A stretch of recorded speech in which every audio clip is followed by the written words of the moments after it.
नमस्कार, मैं हूं कुलदीप द्विवेदी और आप देख रहे हैं वन इंडिया हिंदी। लंबे समय से बिहार की सियासत में फूल रहा जेडीयू के अंदर नाराजगी का गर्म गुब्बारा आखिरकार फट पड़ा। सत्तासीन पार्टी के मुखिया नीतीश कुमार के सालों तक करीबी रहे दायां हाथ कहे जाने वाले राज्यसभा और केंद्रीय मंत्री तक का सफर तय कर चुके आरसीपी सिंह और नीतीश कुमार के बीच नाराजगी का मवाद आखिरकार बह निकला। जिसकी आशंका थी आखिरकार वही हुआ। आरसीपी सिंह से नाराज चल रहे नीतीश कुमार ने पहले केंद्रीय मंत्री पद से इस्तीफा देने को मजबूर कर दिया। उसके बाद पार्टी के प्रदेश अध्यक्ष ने आरसीपी सिंह पर भ्रष्टाचार के गंभीर आरोप लगाते हुए पार्टी के गेट की तरफ इशारा कर दिया है। यानी अब आरसीपी सिंह के जेडीयू में चंद दिन बचे हैं, सिर्फ और सिर्फ औपचारिकताएं बाकी रह गई हैं। दरअसल इस सब की सुगबुगाहट काफी दिनों से थी। सबसे पहले राज्यसभा चुनाव में ही इसकी शुरुआत हो चुकी थी, लेकिन राजनीति में झटके से कुछ नहीं होता। सियासत हलाल करने का हुनर जानती है, इसीलिए नीतीश कुमार राज्यसभा भेजने को लेकर टालमटोल करते रहे। सब कुछ शांत होने के बाद अब आरसीपी सिंह पर भ्रष्टाचार का बड़ा आरोप मढ़ दिया गया है, जिससे आरसीपी की सियासत को लेकर मुश्किलें खड़ी हो गई हैं। अब आपको बताते हैं बिहार और जेडीयू में आखिरकार हुआ क्या है। दरअसल बिहार की सियासत ने शनिवार को एक करवट ले ली। जेडीयू की तरफ से एक लेटर ने तूफान मचा दिया, जिसमें मोटे मोटे शब्दों में लिखा था आरसीपी सिंह ने 2013 से लेकर 2022 तक अकूत संपत्ति अर्जित की।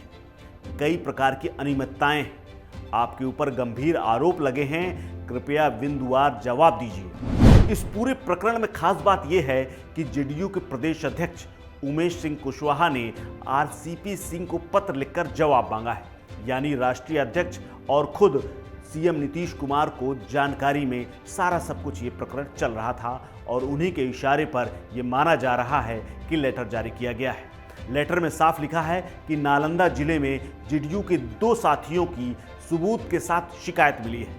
इसमें आपके और आपके परिवार के नाम से साल 2013 से 22 तक अकूत संपत्ति निबंधित कराया गया है, जिसमें कई प्रकार की अनियमितताएं दिखाई दे रही हैं। आप लंबे समय तक दल के सर्वमान्य नेता नीतीश कुमार के साथ अधिकारी और राजनीतिक कार्यकर्ता के रूप में काम करते रहे हैं।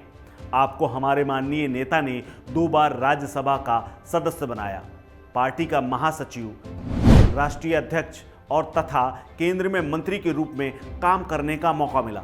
पूर्ण विश्वास और भरोसे के साथ भी आप इस तथ्य से भी अवगत हैं कि माननीय नेता भ्रष्टाचार के मामले में जीरो टॉलरेंस पर काम करते हैं, यानी इशारा नीतीश कुमार की तरफ। इतने लंबे समय के सार्वजनिक जीवन के बावजूद उन पर कभी कोई दाग नहीं लगा और ना उन्होंने कोई संपत्ति बनाई है। पार्टी आपसे अपेक्षा करती है कि इस परिवार के बिंदुओं पर बिंदुवार अपने स्पष्ट राय से पार्टी को तत्काल अवगत कराएं।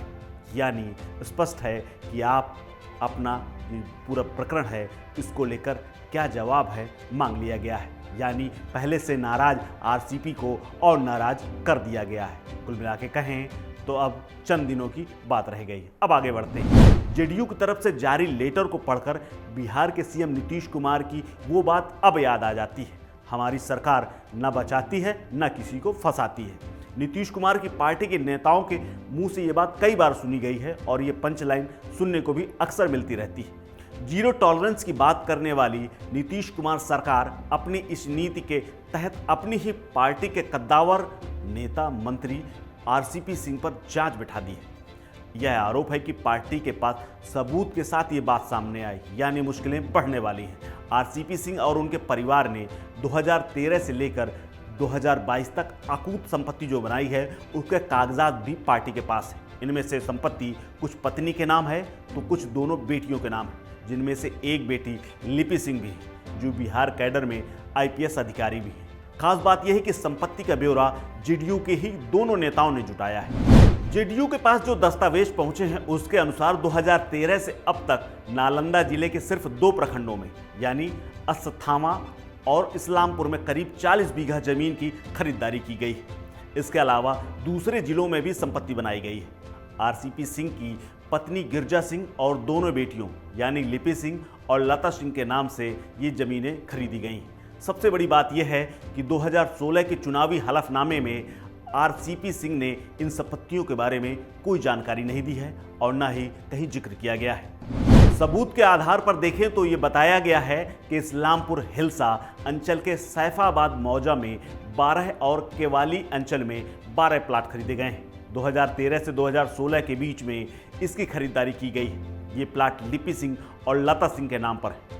वहीं 28 अप्रैल 2014 को चरकावा नीमचक बथानी गया के नरेश प्रसाद से बिलधर बिगहा छबीलापुर नालंदा के धर्मेंद्र कुमार को दान में जमीन दी गई थी। बाद में धर्मेंद्र कुमार ने यही जमीन लिपि सिंह और लता सिंह के नाम पर बेच दी है। इस पूरे आरोप प्रत्यारोप में सबूत 35 पन्नों में सौंपे गए हैं, जिसमें पूरा विवरण दर्ज है। जेडीयू के दस्तावेज को देखें तो यह बात भी सामने आई है कि 4 सितंबर 2014 और 15 सितंबर 2014 को सिलाव के विश्वेश्वर साव ने 2 प्लाट खरीदे।